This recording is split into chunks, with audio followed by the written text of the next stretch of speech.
The dawn of time and the beginning of all things. Two forces, only good and evil. Then chaos, time is born. Matter, space. The universe cries out like a newborn. The forces shatter as the universe explodes outward. Only echoes remain. Yet somehow, the evil survives. And intelligence, pure evil. I'm Chris Spivey. And I'm Eddie Webb. And today we're here to talk about the Curse of Fenric.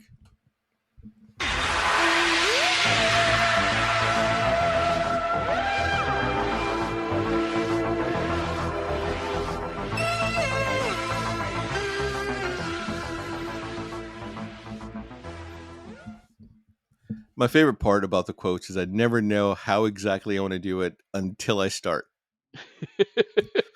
It just bubbles out of you. And then I get to see your face because in case people are curious, I have 8 screens basically. And Eddie's in one screen, but the other thing that I use for notes and the quotes are in another screen. So Eddie sees the side of my face while I'm reading, and I catch like glimpses of his face breaking down depending on how I do it. I always imagine you're like Dr. Claw and you have like all these different screens of people that you're watching and observing in different windows. Petting a cat. Gadgets, if I was, I get you. I would have killed Gadget in the first 5 minutes and then the series would be over. No, because Penny is great and Penny should carry the entire series by herself. She can't because she needs Brain. Aww. Brain is great. There we go. That's our next series. It's going to be all about the Inspector Gadget. Not the movie with Matthew Broderick, but the cartoon from when we were kids. Oh my god, I forgot about that till you just mentioned it. Now it's all flooding back. Yeah, I wish I could forget about it. Yeah. So we're here to talk about what I think is one of the best episodes of Doctor Who, even though it's somewhat overstuffed for the small container it's in. Yeah, I agree. I mean, it is extremely ambitious. And it's not surprising that a lot of the Doctor Who spin-off stuff of the 90s is more or less endless riffing off of this episode. Season 26 as a whole, but this episode specifically. This would be the foundation, what became New Who. Well, I'm sorry, became New Old Who and potentially New Who. Right. New. There's so many Who's. New York. Because Curse of Fenric is sort of the final piece in a series of other pieces throughout the seasons that lead up to here. From like Ace's story sort of collides here. You get pieces of it with Lady Pennerfolk, whatever her name was. Mm-hmm. Lady Penny Lane. And her chessboard and everything else that the Doctor learns and does. I'm not going to go into too much details about it because it comes out through the story, but all of those elements lead up to here to show that there was a supposedly a line of thought that goes all the way through as it was planned. And that is a very much a model that the newer versions of Who took for their series completely. Right. And another thing that I don't think it's enough credit for inspiring the new version of Doctor Who is this is one of the few times where it intentionally breaks off and avoids an obvious continuity nod, right? Because spoilers for the episode we're about to talk about, vampires are kind of the central villain. And there's been a thing about vampires, and there's a whole Time Lord war with vampires, and they could have very easily mapped all that onto this, but they didn't, because they said other kinds of vampires can exist.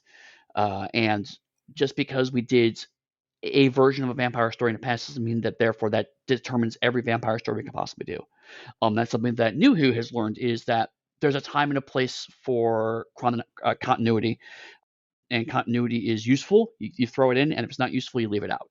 That's something that this show never really understood until about right here. And for all the stick that we gave G&T, a lot of that for not making it vampires and not linking it to State of Decay was because J&T was adamantly against doing that. Oh, I didn't know that part. Which works out for the betterment of this episode. Because then you get the herbivores, which I've listened to some other podcasts before, and they've complained about the herbivores, but what? As someone that loves me a space vampire or a variant of vampire, even if it's a radiation mutated vampire from the far future, love it. The costume design could have been a little better, but it's also Season Given 26 of Doctor Who. right, given the budget they had, it was honestly a pretty good costume. And you're right, it is exactly the right percentage of weird. It's like, okay, they're not just vampires, they're irradiated mutant space vampires from the future that live underwater. And that is to Love me it.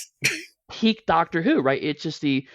It's not just a creature living under the gas, it's a giant space crab living under the gas. That's what makes Doctor Who great, is like it's just what if we add one more notch of nonsense and stop there? Just don't go any further, just one more notch.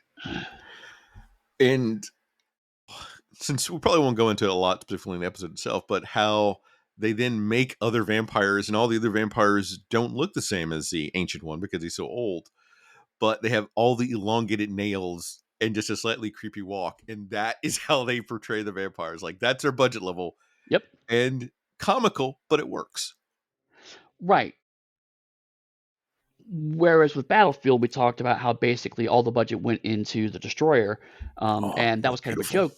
But also, that was the right call, right? It's like, listen, we have tons of Arthurian shit just hanging around the BBC claws. Let's just drag those out. Let's drag out the unit uniforms, get some military uniforms, slap a sticker on, or military vehicles, slap a sticker on it, call it a day, and then put all our money in this one place. And that was the right call. Same thing here. It's like, again, go to the costume closet, get all the World War II costuming out. We'll go film in the middle of fucking nowhere, England, do all this stuff, and put our money into a reasonably large cast of vampires. I mean, because it's yes, the costumes are a bit wobbly, but also they have maybe a dozen people in costume, which is a high amount. I mean, from a show that has three ice warriors that constantly show up on screen different ways to make them look bigger, or that one Dalek model that survived from the 60s, they have to roll across the screen 4 or 5 times. A reasonably large cast of extras is actually a pretty big expense. And on top of the fact, there's also a lot of the Russian soldier extras too. So I assume that some of those guys in Russian uniforms probably were also hemovores in other Yeah. costumes. But the point is that they made this look big in a way that didn't that frankly Battlefield failed on. Battlefield tried to make this big unit military force, and it broke apart pretty fast.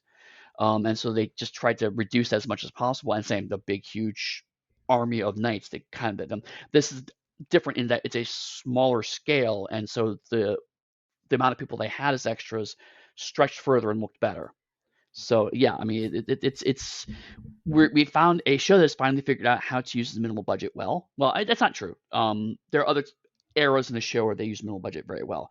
This is the newest iteration of after the recent amount of cuts. They've figured out a way to use that budget well, and it's combined with really good writing. And again, it's edited to the bone. I mean, there's no fat on the script because Andrew Cartman can't figure out how to gauge a script to save his life. But again, it's to this episode's benefit because it just clips along. It's like it is. I watched the Tales of Stars version, and it's an hour. It's 110, 100 minutes around there. It's movie length, and it feels like a 45-minute New Who episode. That's how well paced it is. Like you forget how time flies. It's so well done. And your comment about the sets though is that originally they J&T wanted to have the show shot how all the rest of it was. I can't remember if it was Briggs or Cartmel convinced him otherwise, and so they shot on location. Hmm. So that's why it actually feels different. And I think it feels more like a movie when you Yeah. watch it than a lot of the other serials have that we've seen, and that adds that sort of greatness of it. And given the period piece that it is, also it was moved out of the original filming order, if I remember right too, because it was supposed to have been filmed before some of the other ones. That's why McCoy was sort of in that big overcoat to Mm. reveal the new coat and costume. Oh right. Yeah. But I we'd forgot. already seen it because it shifted around. That's right, yeah, because I forgot about that. You're right. The brown coat was supposed to be the kind of big reveal, and then it got showed up like right before the show pretty much got canceled. Yeah, they shuffled the order around, which has led to an interesting fan theory. Is that there is apparently a preferred watching order to better use Ace's arc, and like there's a certain way to shuffle, particularly season 26, but a little bit of season 25, to shuffle those viewings around to get a better progression of the arc. I've not tried it myself, but honestly, I'm a little suspicious because I don't think there's enough connective tissue between these that needs a reordering. It's not like The Prisoner where there's explicit references that contradict each other if you watch the broadcast order, you know? Hmm. Right now, the only thing I could think of is that I would, and this is an iffy one, would potentially shift the Curse of Fenric to start season 26.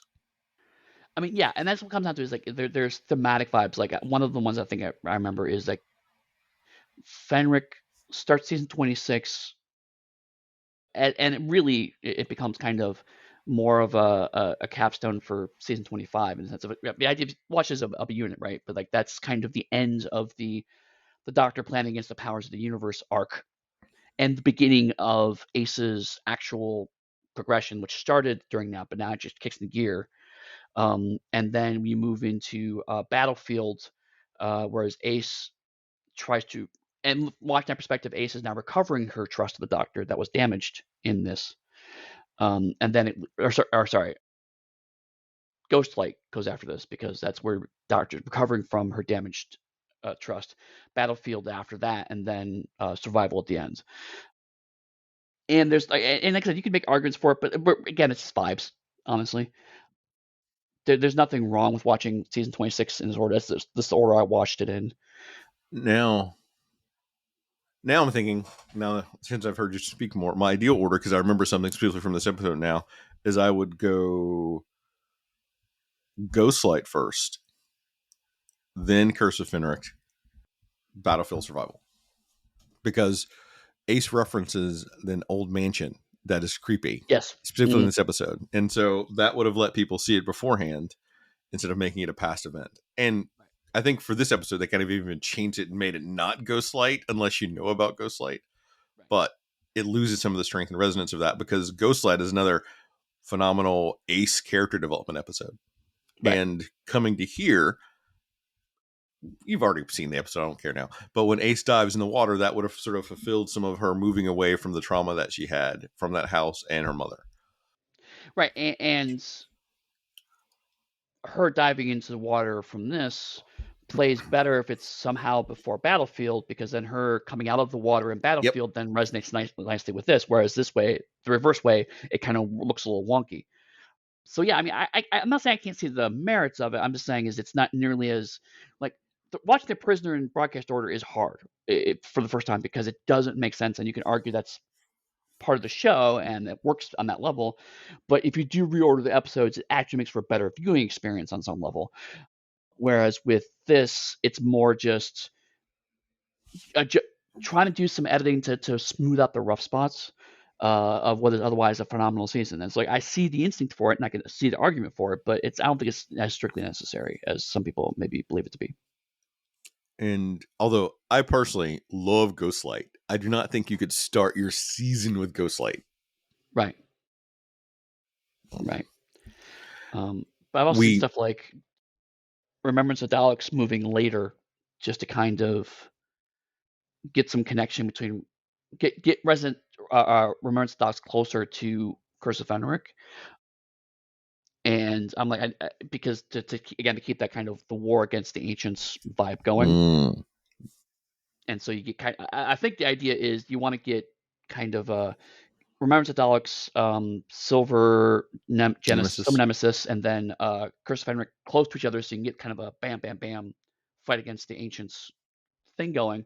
But I do feel like spacing it out a bit more gives Ace room to breathe, and so I think there's value in the Doctor's plan not being this ongoing onslaught of plot, but rather something that happens in the margins of Ace's story. So I mean, it becomes preferred viewing order at that point in time. People have their own kind of way of doing it.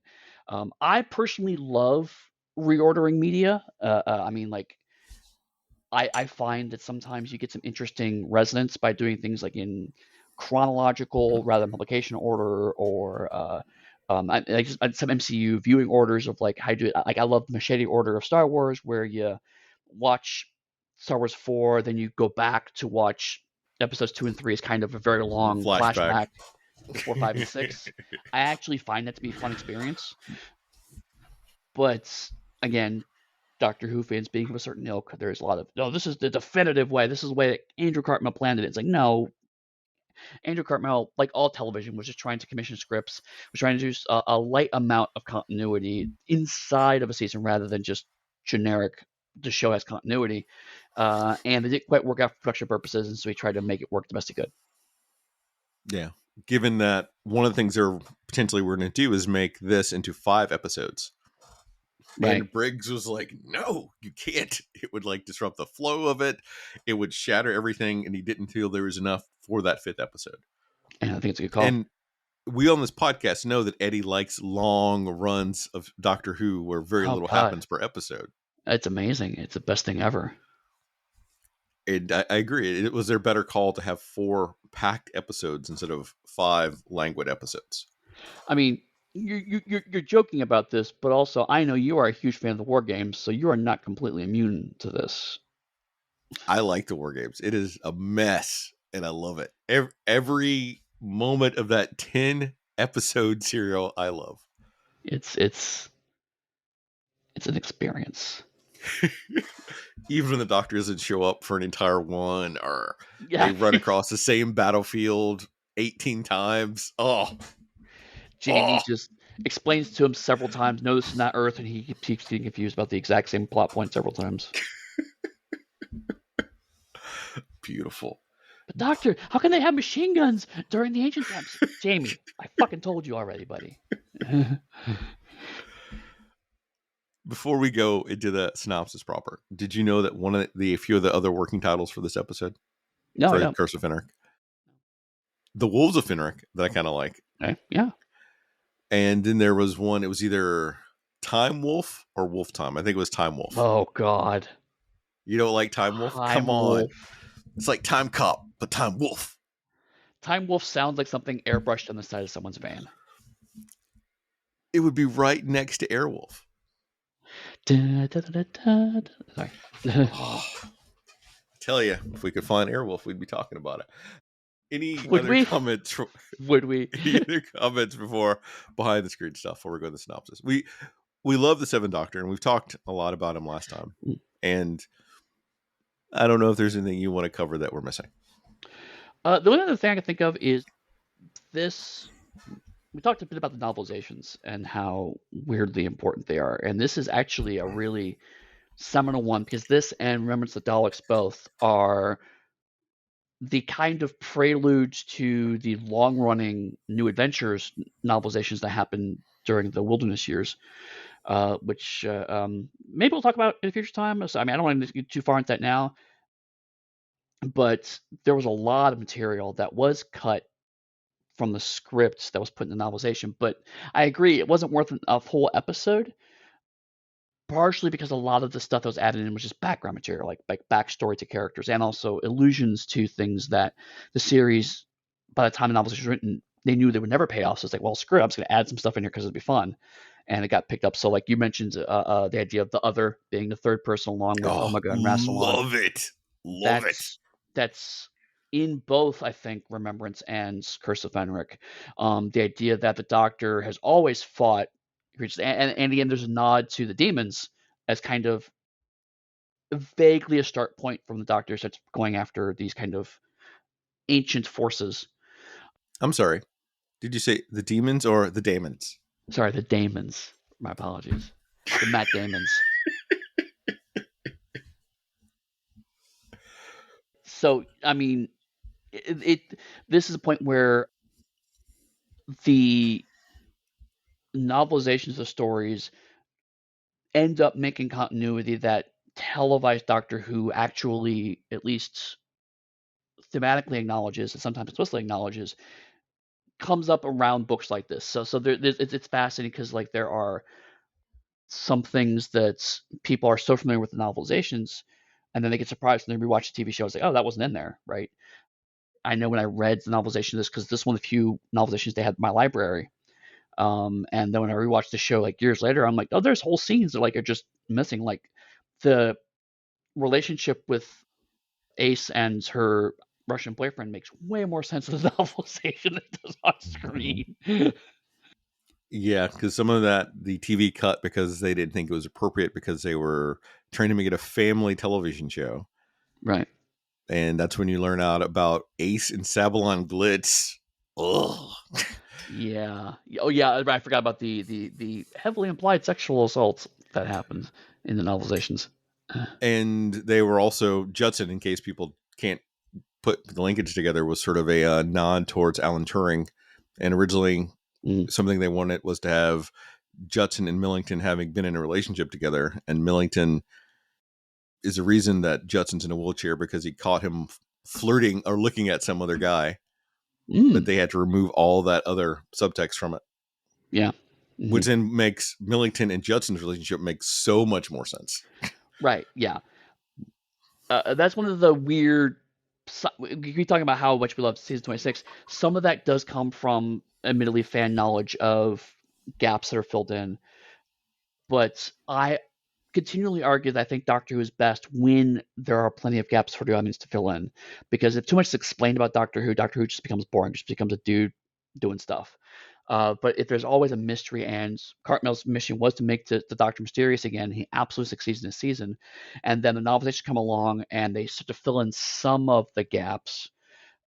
It adds more because it's like, oh, okay, and it helps you to appreciate those stories better. But I still maintain that these stories are good on their own because even if the screen couldn't show that there was a relationship between the two of those guys, you see enough of the chemistry on screen to kind of get what's actually happening there, right? Yeah, the Yeah. actors are aware of the context enough to put it in their performance to be able to make sure that we're seeing it more in retrospect, but certainly that there was something there that doesn't need to be all spelled on the screen. That's actually, again, one of the reasons why I think Ghostlight struggles a bit is because it's cut too much, and so some of that frisson is ends up being missing, and so you actually do lose that connective tissue in a way that these other episodes don't have, even though they're cut just as hard, because there's just enough left of the connecting pieces to fill in the gaps yourself if you're a smart and attentive watcher. I'm waiting now for someone to add us and say, I went and watched Ghostlight because you two would not stop talking about it and you didn't cover it. And I loved it. I'm not mad about Ghostlight. I mean, it has the best caveman butler of television.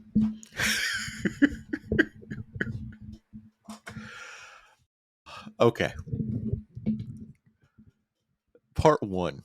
During World War II, Soviet soldiers arrive at Maiden's Point on England's northern Northumberland coast but one got lost. Nearby, the TARDIS materializes. The Doctor and Ace step out, Ace in period clothing. The Doctor claims this is a top secret naval installation. Ace scoffs, saying that if it was, of course they should have been stopped by now. And indeed, a few steps later, they are confronted by armed guards. The Doctor tricks the guards by complaining that it took them too long to find them, insulting their discipline and their shoes, and then he asks where Dr. Judson's office is. In Judson's office, the Doctor ingratiates himself by recognizing the prisoner's dilemma, and Ace does so also by recognizing the logic game that Judson has mapped out.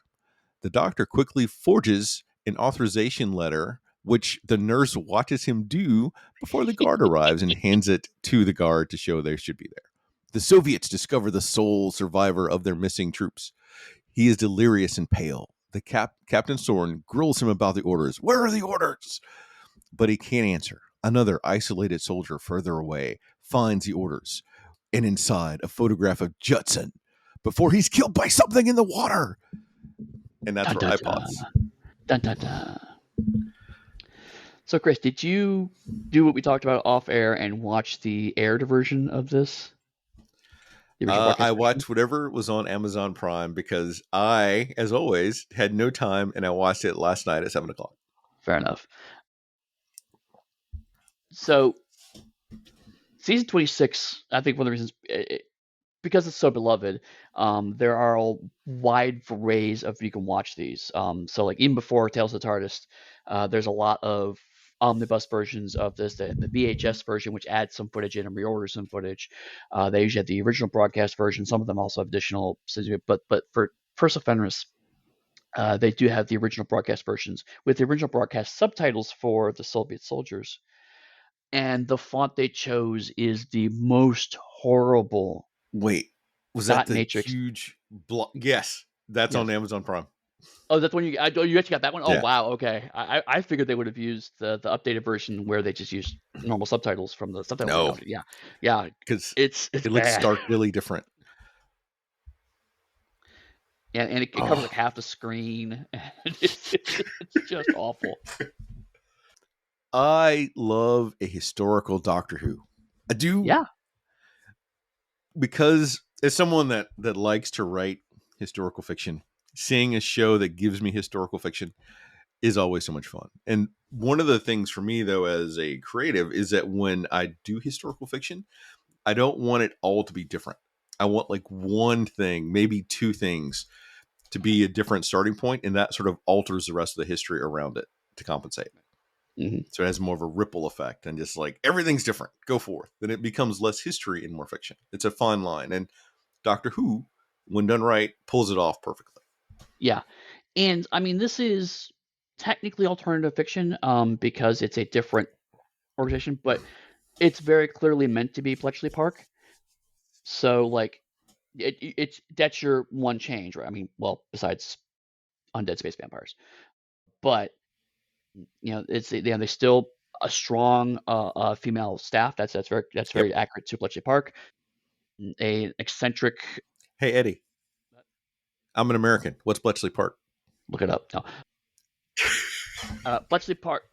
Honestly, if you watch this episode, you pretty much know what Bletchley Park is. They were a group of codecrackers in World War II, led by Alan Turing, who was notoriously, literally homosexual. He got arrested for it, but also was a pioneer in computer technology, much like the characters we see here. Dr. Judson is basically working on, I think, what they call it, the Enigma machine in this. Ultima Machine. Ultima machine, okay. But it's a parallel of an existing technology, although obviously not as advanced or possessed by demons. But it's meant to be, let's do the exact same thing but change the names. Which on the one hand is frustrating because it's like, why didn't you just use Alan Turing? And the answer is because that's British television in the 80s. They couldn't do what they wanted to do with it. Yeah. They, reading some of the stuff, literally the reason they couldn't use it is because they couldn't talk about the sexuality of the character. Right. But things like high ranking British officers having a mock up of Nazi offices, trying to get to the mindset of the Nazis, that was a real thing. Women primarily running this code breaking institution because it was a place that women could contribute to the war effort, because all the men were needed to fight overseas, was a real thing. And the complications that resulted from that, particularly women with children, were all real concerns. So even though this is a entirely fictionalized effort, a lot of attention was paid to English contributions to World War II in this very specific thing. So like, it feels very authentic because it's largely is authentic. Obviously, liberties taken even beyond the supernatural things. There are liberties taken from a storytelling standpoint. But this is ultimately more or less our understanding of Bletchley Park. And that does remind me that I think something that we should cover that I'm going to put out now is Bletchley Circle, first season. It's better than second season. And Foyle's War. We started Foyle's War. So we're going to take a slight deviation because it's what I do. Foyle's War sort of happens in England during World War II, and it's about a police officer and the two people working with him, and it's solving crimes during the war based in England. Okay. So it's a historical piece, very well acted, and it ran for 8 years, like around Wow. 2000 when it started. Bletchley Circle is about the women who were code breakers post the war. Right. It was after the war. They were trying to use it for other purposes. So I've just heard of both of them. I've not watched either of them. So watched all of Bletchley Circle and currently watching Fool's War. I like them both. So for listeners, that may be coming up sometime in the future, unless Eddie and I say, that's it. We've done this long enough. It's been 2.5 to 3 long years. I mean, if you want to do wartime dramas, and are willing to extend the war. There is one called Rebellion that was on Netflix for a while. It's an Irish show. It's First World War, but Ooh, it's cool. the Irish uprising in Dublin during the 1920s. Yeah, all right. I'll have to fun check that out. Yeah, Okay, we're not here to talk about our future programming. Other than right. this is literally what a conversation with Eddie and I are like. If you It ever is. find us It's together. us going. You should check this out. Oh yeah, I should check it out. That'd be awesome. No, I lost where I was. So it was. I loved the fact that the nurse watches the doctor forge the letter and sign them and says Yes, nothing, and it shows her watching him. So he's not tricking her to then give them that letter.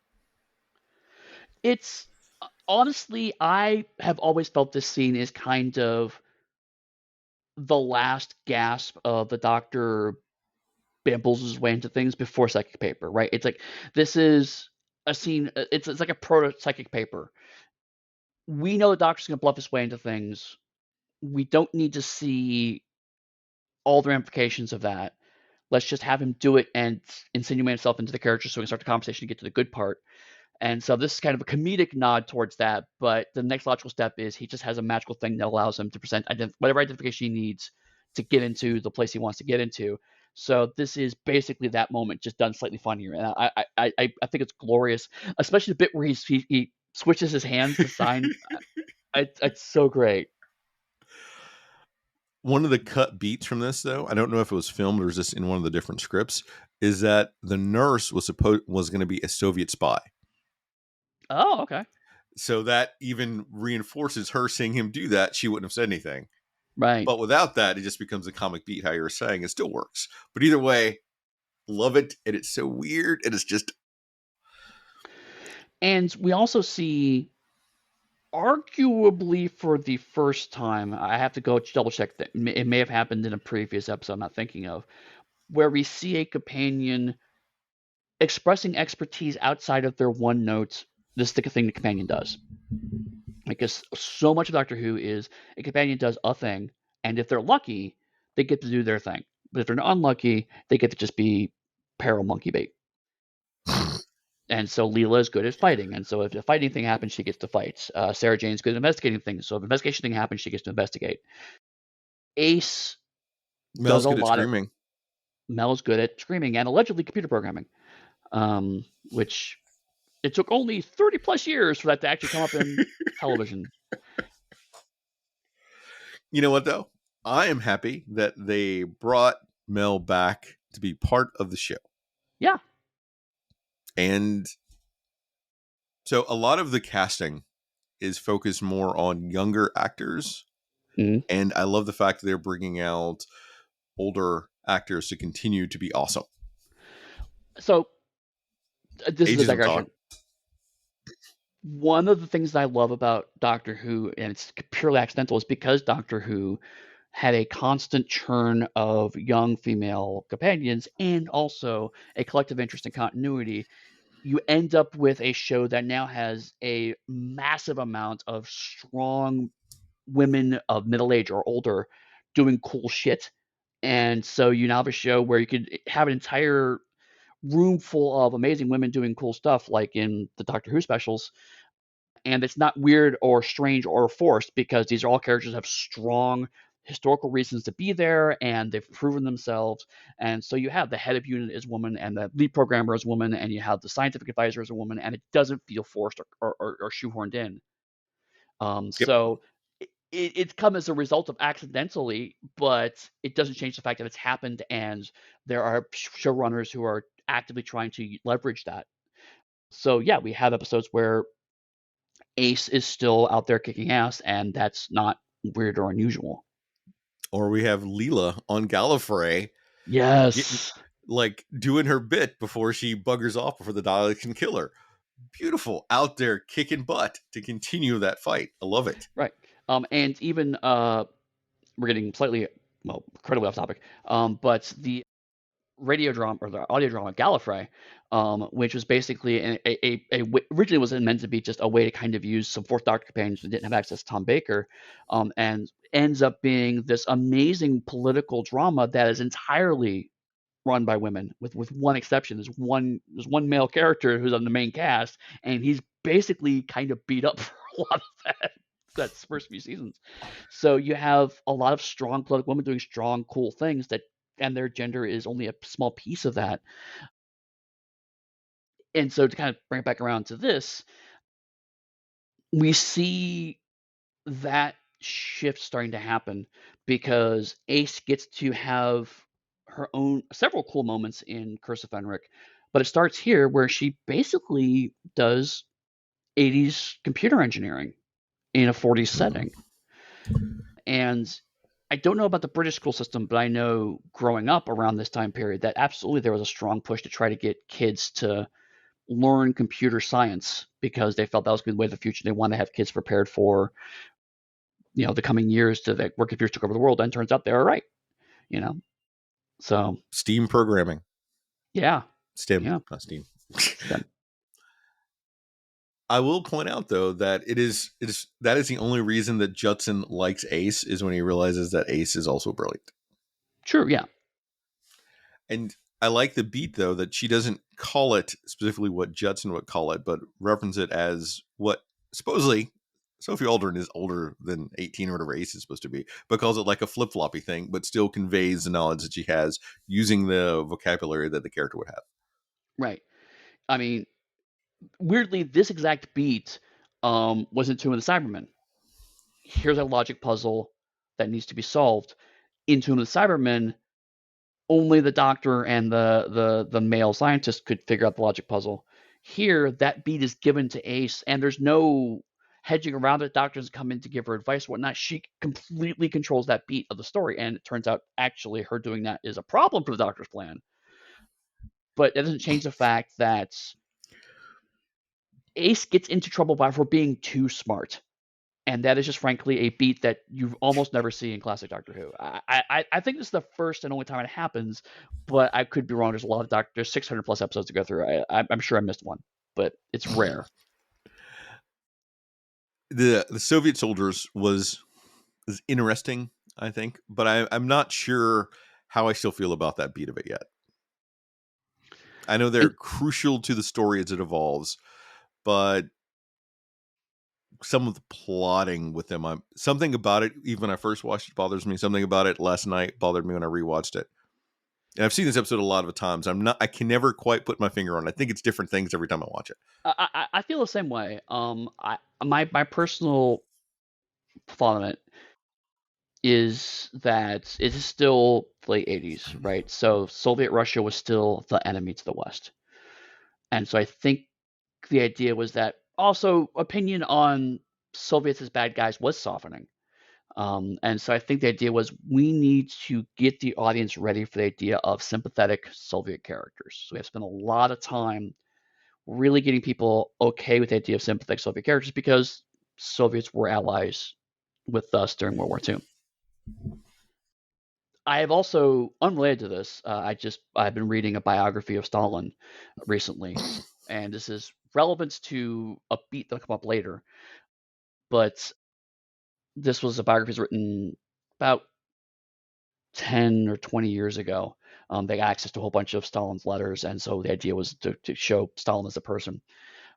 And again, it's this kind of here's Stalin as a person juxtaposed by all the horrible shit he did. So what happens as a result of Curse of Fenric is it feels a bit like Soviet apologencia, right? It's not quite propaganda, but certainly it implies that the Soviets maybe weren't as all bad as all that. They were. They absolutely were. So it feels weird, probably then and now. I think it's one of the things where it is not that it aged badly. I think that the resonance with it actually probably case where it's like now that we're in the middle of a war with Ukraine, that vibe is now back to where it was roughly in the 80s, whereas there was a gap in the middle where the Soviet Union collapsed, and it's like, oh, that's so quaint. We thought the Soviets were bad guys. I think we're kind of back to, okay, no, Russia has a propensity for doing horrible shit.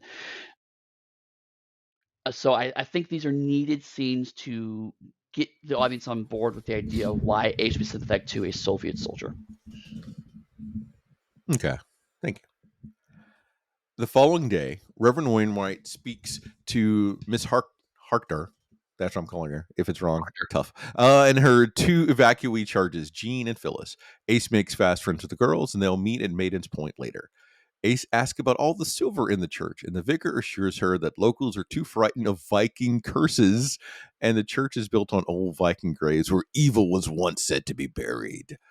The time travelers find Judson working on Viking inscriptions in the church crypt, and he's confident that the Ultima code machine can crack the inscriptions. Ace comments about hearing machinery, but the doctor dismisses it as sounds of a church organ. On the way to Maiden's Point, they notice the churchyard containing graves of the Vikings' descendants. The Doctor and Ace find the open orders at Maiden Point and realize that there are Soviet soldiers about. The Doctor returns to the church and warns Ace not to enter the water before he leaves. He convinces Wainwright to share his grandfather's translations about the Viking curse and treasures. They wished, and it says they wish to return to the North Way, but the curse claims that their lives at Maiden's Bay. The Doctor reads part of the Soviet orders that mentions Norway, the North Way, and takes the translations to Judson. The Gene and Phyllis thing, I want to dig into briefly. There's a resonance there that I didn't get for a long time, and I've only recently got this last time because I live here now, which is the idea that there are two, they're very broadly speaking, two British cultures. There's London and everyone else. Mm-hmm. That's not, that's extremely reductive, and I recognize that. But there is a distrust of people who live in London and to some degree vice versa in England. And so Gene and Phyllis are explicitly and intentionally listed as London girls coming up, and their evil, wicked London ways are ultimately what lead to their destruction. And so that is a bit that I didn't recognize because Ace's relationship with Gene and Phyllis feels weird if you don't maybe have that context. But one of the reasons why they're bonding is because they're all from London. Okay. So Gene and Phyllis are like, oh, here's someone else who understands us because nobody else here does. From Ace's perspective, it's just here are people who are at least somewhat from the same culture as me. And so that's why they bond so quickly. And then how that changes as we talk about later on, I'll bring it up again, but I want to put that in there as like there is this kind of London versus, let's say, the North dichotomy that occurs in English culture. Is that why Christopher Elkinson was in that show, Your Friends from the North? Yes, right, and also why the why do you sound like you're from the North bit in season one is because everyone else is from London, and so that's why that I get better. Why I mean the joke works fine, honestly, but I get a little more of the nuance of the joke now. This is there's an interesting dynamic that I didn't quite get several times I watched it previously, but now I live here in London, I understand a bit more now. Okay. Even for me, without that context, it still works because they're really the only youths in the Right, episode. right, So it sort of has that instant bonding. And having a daughter and seeing her go off and make friends, it's always awkward like that. And then later, when it breaks down, sometimes relationships break down. It breaks down in a similar fashion. right. Well, not the sea monsters come and get them, but I digress. So, like, there is a lot that goes on during that beat, that little paragraph bit that shows you how much is packed into this episode. It's like constantly moving, you're constantly meeting characters, and all of them are adding in pertinent small bits to go on. Even the woman who's taken both Gene and Phyllis in gives you a little bit about them and like Mhm. where they come from, what you're talking about. Then we get the vicar who knows all the translations and tells you that the town believes in Viking curses. A town of people at a military installation believe in Viking curses. Right, and that's what's interesting about the next episode, right? Is that because again, there's this very broad stereotype of Northerners are all kind of superstitious yokels, and people from down south slash London are sophisticates. But of course, the reverse is that the people down south, are just a bunch of hedonistic idiots who don't understand how the real world works. And what's fascinating is that both stereotypes are true, but also both stereotypes are played with more nuance in this. So it's like, yes, this is a village of people who believe in Viking curses, but turns out they have reason to believe in Viking curses because Viking curses are literally true. And the London Sophisticates are dismissive of all of this, and that is to their literal peril. Any other comments about this before we move on? I think it's it. At the base, Ace and the Doctor find the Women's Royal Navy Service are listening to coded transmissions. One of them, Kathleen Dudham, has a baby whom Ace likes but hates the baby's name, Audrey. It's the same name as Ace's mother, whom she hates. Millington orders the baby off the base in 24 hours or else. Millington's office is a perfect replica of a German cipher room in Berlin, where he tries to figure out the enemy's mind. With the only real differences are there's a picture of Judson and Millington together at school, along with a Viking themed chess set. In his office, Judson continues to read the translations, telling of the gods' final battle at the world's end. As he reads, new runes appear, burning into the walls of the crypt, and a creature hiding behind a ruined Viking ship stirs. While searching Maiden's Point for more clues, Ace and the Doctor find the dead soldier's body, who saw the orders earlier, with a strange object in his hand. Then suddenly they are confronted at gunpoint by Soviets who jump out at them. End episode. Dun, dun, dun.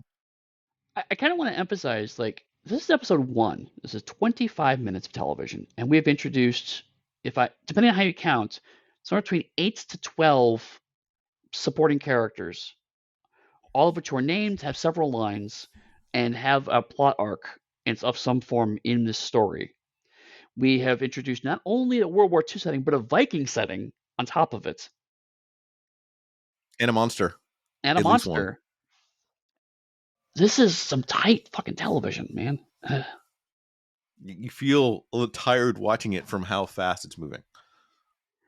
Yeah, and again, the movie is showing, like, this is one of the few Doctor Who serials that work really well in the edited together format, I think, because the cliffhangers are not so obviously cliffhangery, but they still work as individual episode cliffhangers, right? Like, oh no, they're surrounded by Soviets with guns. That's great. We'll see how he gets out of it when we talk about the serial or the next episode. But the point is that it's a bit of tension that flows naturally, as opposed to arbitrary cliffhanger inserted here, right?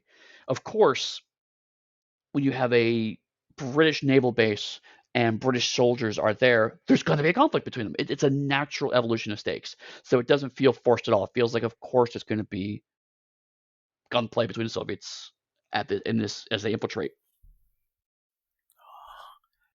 Now, I'm not going to make a joke about the Doctor on an umbrella going down. Any other comments? Oh yeah, I forgot to mention, in the middle of all of this, also, by the way, the God's final battle rolled in, just thrown in there. Just, no context. Well, Just if you're translating Viking inscriptions, what else would it be about? right, exactly. Did you get the point that Vikings are going to be important in this episode? Did you A catch bit, that yet? a smidge, a Okay. little bit. Part 2.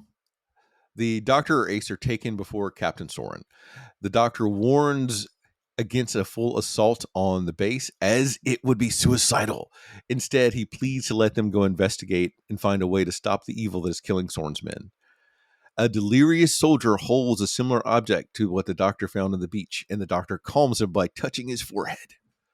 Meanwhile, Nurse Crane forces Judson to stop deciphering the new inscriptions, as the crypt is too cold for him. Millington insists he use the Ultima to decode the inscriptions, even though it is needed for German interceptions.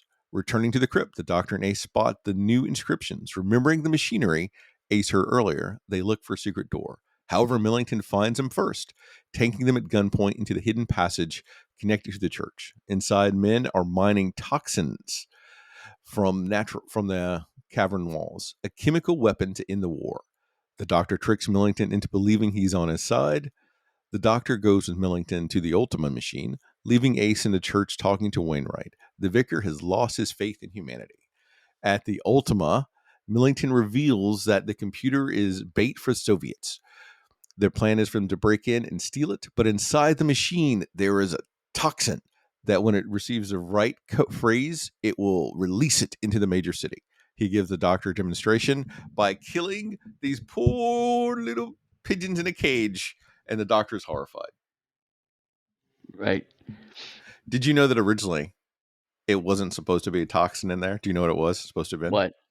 An atomic bomb. That was in one of the scripts. I wanted to see What? how Doctor Who would squeeze an atomic bomb into, first, the Ultima Machine. Secondly, how are the Soviets going to steal that large Ultima Machine? There's a squad. They're on a dinghy. Eddie, explain this to me. Actually, I was just saying, is like it's clear that Millington got some plan advice from the master, because when you actually think about this plan, it makes no fucking sense. So here we do, guys. We're going to invent a code machine. It's not a real code machine. Of course it works. I mean, it actually does what it's supposed to do. We're going to hire an entire staff of people. We're going to run it. It's going to absolutely crack codes. But its whole thing is a trap to get a bunch of Soviet soldiers to come over. No, we're not fighting the Soviets. We're allies with them, but they'll still want to come and take this machine.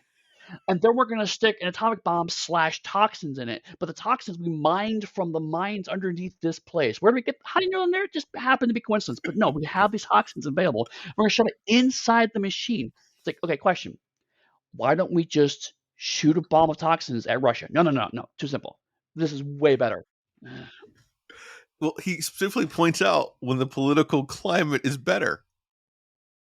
That's how they defeat all that. Right. And it's just, I mean, it's not. It's to have such strength that when you're watching it, this doesn't. It's just very much refrigerator logic. You have to walk away and go, wait a minute, because even when Millington's like, no, the Russians are not going to be allies for long, and that is a valid concern, right? Like, why the Russians are their allies is a very complicated geopolitical thing, but it's not because we're friends. It's because it is an alliance of convenience. So it's not at all invalid to be like, at some point they're enemies and we have to get a step ahead of them. It's just that when you actually sit down and break the plan down, it's like, why did you think this was going to work? The only reason why this worked is by sheer coincidence. And it's so you have the larger reason why it doesn't work. I am obsessed with the smaller details of it. For instance, like how they're gonna transport this large machine off, and if they do get it back to Yeah. Russia, are they not going to take it apart and see the obvious vial of toxin inside of the machine? Because they Right. Well, show like us that it's a vial. the first part, they do explain a bit later than this, is that it's the rotor. The rotor is locked up, and the rotor is the key piece of the machine. So everything else apparently is just set dressing. And so the Soviets want to steal the rotor, and then from there they can rebuild the machine from the rotor somehow because of reasons. And the vial would be inside the rotor. But you would think like the first thing they would do would be like, okay, is this bombed or otherwise trapped? Because that's what I would do if I was an evil Soviet spy. Oh, look, there's a trap here. Let's remove that vial of liquid that's glowing green and therefore probably not safe before we take the rest of the device with us. Is this horse in fact a Trojan? Is Right. would be my first thought, but I don't know. I'm not a World War II soldier. And also, I find it highly, highly unlikely that the extremely common word love does not show up in any other decryptions. I just the actors stumble across a German code of someone just talking to his wife, and suddenly the whole thing blows up accidentally because I love you.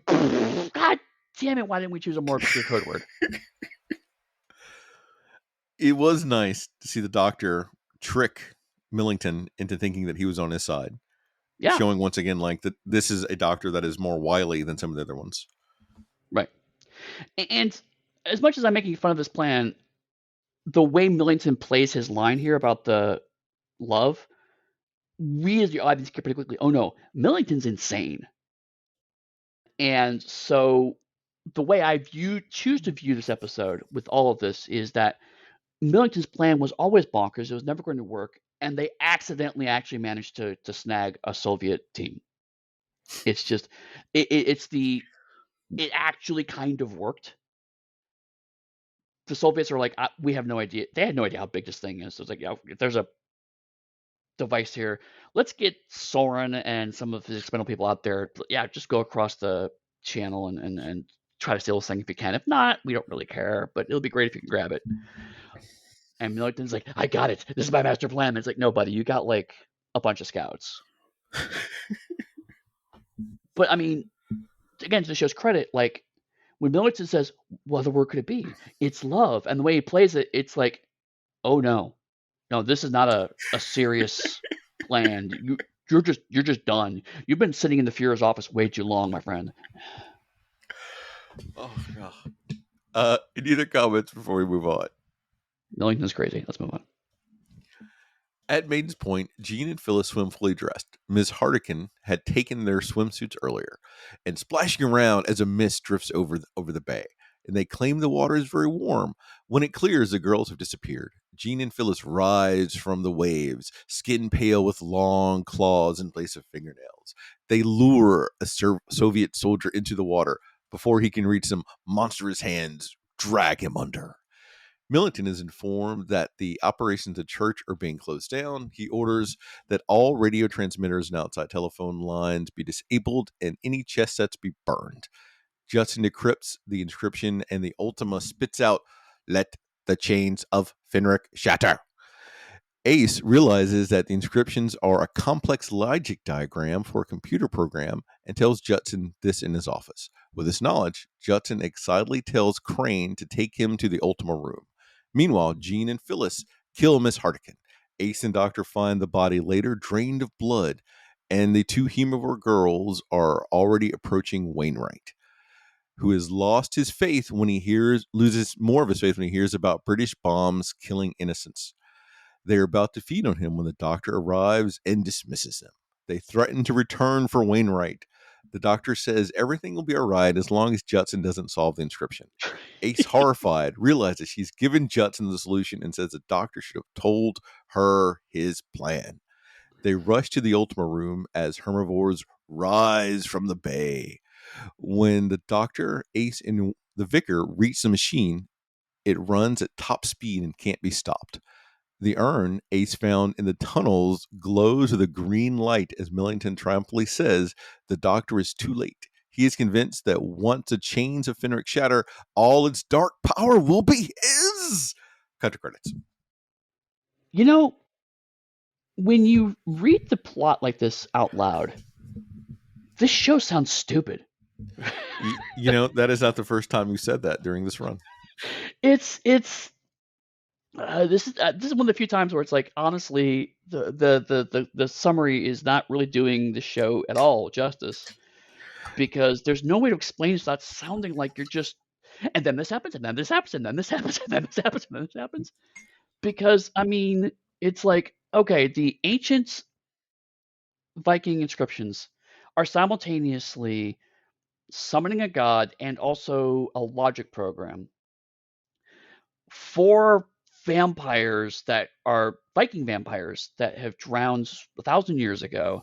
They're now coming back while a Soviet team steals a computer and accidentally chemical weapons that are meant to destroy Russia, all so that this military commander can possess the powers of a god.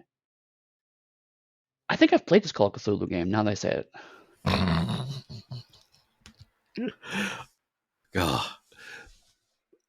Yeah, but it's Doctor Who. Right, and that's the thing, is like, I still love this episode, and even more because it's just, this is a show, I've said this before, I think, but this is a show at this era that's confident. Season 26 is confident. It's like, we know we're going to do it, and we're going to do it to the best of our ability. And like, in the middle of all of this nonsense, they cram in a really poignant story about how horrifying war is and how it's so bad that a vicar loses his faith in God and humanity in a very real and tangible way.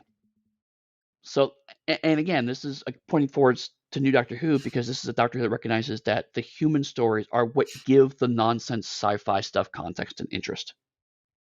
Do you know a couple of the actors that were in competition to play the vicar. This is something I read on the TARDIS wiki. I didn't know. No.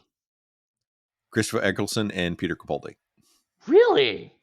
Wouldn't that have been different? Wow, that's wild. Oh yeah, Christopher Eccleston playing the vicar would have been amazing because he does that. His facial expressions are so good. Oh, it would have been so. I'm imagining it now, and it would have been fantastic, And Peter Capaldi could have played one more role in Doctor Who before he became the Doctor, right? giving him Right. 3 or 4 at that point in time. Jesus Christ, Peter. Capaldi's great. Anyway, I do want to go back. Since Gene and Phyllis are now dead, And they're not this is dead. They're undead. they're vampires, right? Ah, Hemivores. They're vampires. Hemivores. They're the explicitly called vampires by people in this episode. Doctor corrects them and says they're hemivores because vampires are a different thing that fights Time Lords. And I imagine a cut line of like, what do you mean vampires different? I don't know how to explain. But when now they're hemivores. This arc of London girls are are basically die because of their horrible, ungodly ways. Weirdly, actually pans out because they don't like repeatedly. Everyone in this episode says, don't go swim in the water, and like we're gonna go swim in the water, and they do, and they come back, and there's a great scene of them like drawing the stocking seams on because they don't want to look like they're still wearing stockings, but their stockings have been ruined. And she's like, "You wicked girls," and Miss Hardiker kind of just goes off on them for doing horrible things, for swimming in the water, and it's like, do you not get the metaphor that swimming in the water is sex yet? Because that's going to be important in episode 3. Swimming in the water, by the way, is sex. Oh, And so this is a story about alien STDs. that is what you come to. All of that to reach that point. Well, Not no. not the Ultra Machine, not the coming of the gods, not Millington's zaniness, not Judson, who's running around deciphering everything. Space STDs. Space STDs. But I mean, to a larger point, the one thing that I like about this, one of the things I will say that watching an episode is better than watching the movie version, if you will, is the fact is that the first time I watched this, granted, I watched this as an American, I watched this as one episode, so I didn't have an episode moment. But like, even though halfway through, I'm like, what the actual hell is going on? Right? There's a ton of mystery happening here. How does this Ultra Machine thing tie into this, and what is Doctor's plan?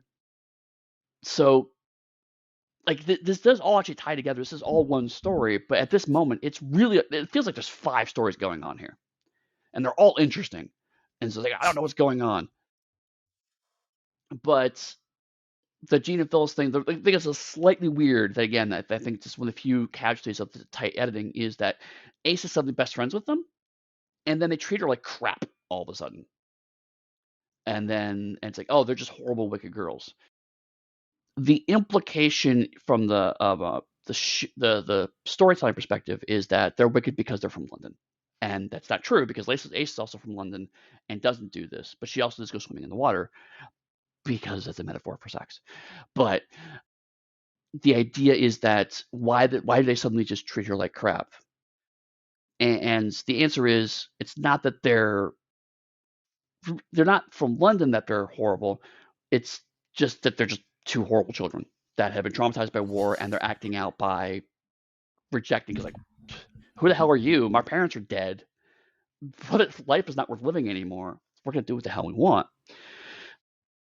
And Ace is like, actually, maybe don't do these horrible things because my friend who's an alien in a big blue box told me it's good. You shouldn't. You know what? Never mind. Just go swim in the water. Whatever. And funnily enough, though, like now that you're saying that, one of the things is a lot. This is more from research. And they had to make them older, in my opinion, is because I don't think people could have handled. If we remove your sex metaphor, if people couldn't have handled seeing like 9 and 12-year-old kids having experienced that war and being transferred out to live somewhere else, which is closer to what really happened sometimes during the war itself, where you had like all these kids shipped off to the country to have to endure and having lost their parents and everything else. Right. Right. So their age is ambiguous in the episode. What it feels like the intention was they were meant to be mid to late teenage girls, 16 to 18. And I think where the episode landed on was early 20s. So that women who had autonomy but still needed a place to stay. And therefore, when they reject the comforts they were given to go do their own thing and then become vampires, if they're in their early 20s, it's not as bad. But if they're teenagers, that probably would have been bad. So it's like, let's just kind of not talk about how old they are.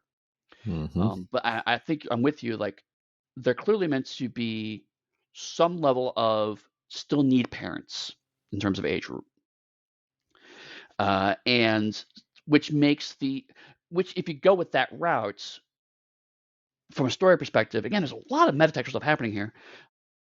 The break with Ace makes more sense because Ace is no longer as old as them. Ace has matured again in some nebulous way. So she has matured and realized that you can't just rebel. This is part of Ace's growth because if this had been post Dragonfire Ace, she absolutely would have gone off and done this. Yeah, and She's jump in the water. matured. She's different now, which is why again maybe doing Battlefield after this maybe makes some kind of thematic sense because she's matured enough to know that that's dangerous to do. And then in Battlefield, she's matured even more to realize that sometimes you have to do the things dangerous for the good reason. And she gets a girlfriend in Battlefield. All And she right. does. Anything else Who's about better than part two? Soren? Right. Yeah, that's good. A spoiler: Sword, who's going to become. All right. Part three. The Doctor states that the base's defenses are weakened because Millington wanted the Soviets to steal the Ultima machine, and the Terrible transmitters are fucking disabled. plan. So He bad. explains the herbivores are mutations from humanity's far future. Ace wants to ensure that Kathleen and Audrey are all right before returning to the church. Wainwright writes down the Viking descendants' names while the Doctor and Ace explore the crypt for clues. Ace finds a cool looking cast aside urn and puts it in her backpack without telling the Doctor. Wainwright finds names. Wainwright finds the names the Doctor is looking for. The Curse of Fenric, passed down through the generations. The herbivores attack the church in force. A side note: did you know that, at least in a cut version, I think it's re-added in, Sylvester McCoy's wife and kids visited, and J&T let the kids play the kid herbivores. And Ace Oh. tries to escape via rooftop, but is attacked. Soren and his soldiers rush to the rescue, slowing down the herbivores by filling them full of bullets and sound effects that are not properly synced. The Doctor's faith drives back the herbivores. He chants the names of his former companions. The Doctor explains that faith forms a psychic barrier that the herbivores cannot penetrate. He then orders everyone into the crypt, but Soren says, nay, I must return to my men on the beach.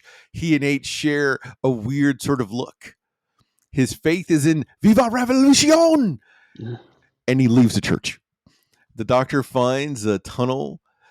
The Doctor finds a tunnel into the toxic stores and a back way out is sealed, but Ace blows him up with the 2 cans of Nitro 9. It should have been 1. The 2 Soviet soldiers stay behind to slow down the herbivores stalking them through the tunnels, which would have been a very cool scene to see.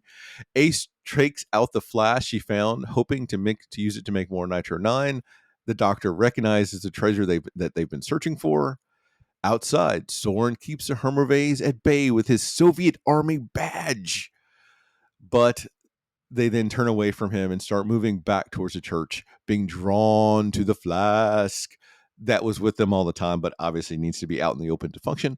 When the Doctor, Wainwright, and Ace reach the exit, Millington is waiting for them and takes a flask, sealing the exit that's trapping the 2 Soviet soldiers inside, then recapping a story of what a terrible, terrible officer he is in having his men previously die. They plead with Millington to open the shutters, but their pleas are ignored. What do you think of So that fight scene, Eddie? your plan is, what if I take the things that are keeping me safe but make less of those? That will be great. Yeah. What do you think of that epic fight scene in the church with the Is that what that vicar was? banging to keep the herbivores out, the doctor on one end, Ace having a ladder in her backpack? The ladder is great. I love the ladder. No, I mean, it's a zombie movie shtick, which is fascinating because this is before zombie movies became a really strong trope. Well, I I think mean, I think a little man named Romero would have some issues with that statement, I, Eddie. I said a trope. I didn't say they didn't exist. I said they were not a trope anymore. There's not so many movies riffing off of Romero that it became a whole genre. So I think it was meant to be their own homage specifically to Romero, not to zombie movies in general. Do you know who else would have a little problem with that statement? Who? Mr. Sam Raimi, who at this time would have had out Evil Dead 1 and 2, I think. Yeah, and Oh, Army of Darkness. oh, oh, yeah, you're Man, right. Army of Okay, Darkness is iffy, but no, I think Army of Darkness is out too. I'm iffy on Army of Darkness, but definitely Evil Dead 1 and 2. then maybe it's more of the Evil Dead reference then at that point. But still, it's Doctor Who going back to horror, right? Yeah. And doing a pretty good job of Just it, honestly. it was always good at horror, like during that Tom Baker era. Oh, those are some brilliant Yeah, episodes. yeah, yeah. Brain of Morbius and all that. The Lighthouse one with Rootens for me will always be like top notch. Like that Mhm. was just Yeah. So I covered a lot, didn't I? yeah, well, I mean, like the agnostic faith angle is something that definitely stuck with me, especially since soon after this I would start playing Vampire the Masquerade. So the idea of it's not what you have faith in, just you have faith, really stuck with me throughout the entire time of doing vampire stuff, and I absolutely comes to this. And it's funny, if like for so long I always thought the Russian one was the weakest point, but again, to circle back to my thing on Stalin, one of the things that has since come out about the Bolshevik Revolution is that it was absolutely treated. They said religion is the opium of the masses. We don't all religious iconography is taken down.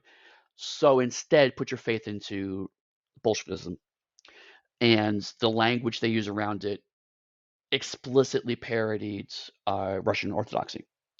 So a Soviet captain using his pin as a source of faith is absolutely what would have been happening in late 80s Russia, because the state was a source of faith for them. So it's fascinating that, like, okay, that actually does turn out to track really well and parallels well. And the scene of Ace flirting with him, like, for so many years, it pissed me off because, like, she's so bad at this. And then about 20 years ago, I came to peace with it, with a sense of, well, no, I was also shitty at flirting with people as a teenager, so that tracks. But now it's like, no, the reason why she's bad at flirting with boys is because she's much better at flirting with girls. So much like you, the idea of just faith itself and not necessarily being related to any certain religion is something that always stuck with me. It's something that I've believed in most of my life. For me, it was awkward with that belief growing up because my grandmother and great grandmother had these grand dreams of me becoming a preacher. And that's what they're Oh, really really? forcing me to do. They were trying to integrate me more and more into the church. Oh, wow. You see how well that That worked didn't go out. well. Yeah, Instead that of didn't work out at all.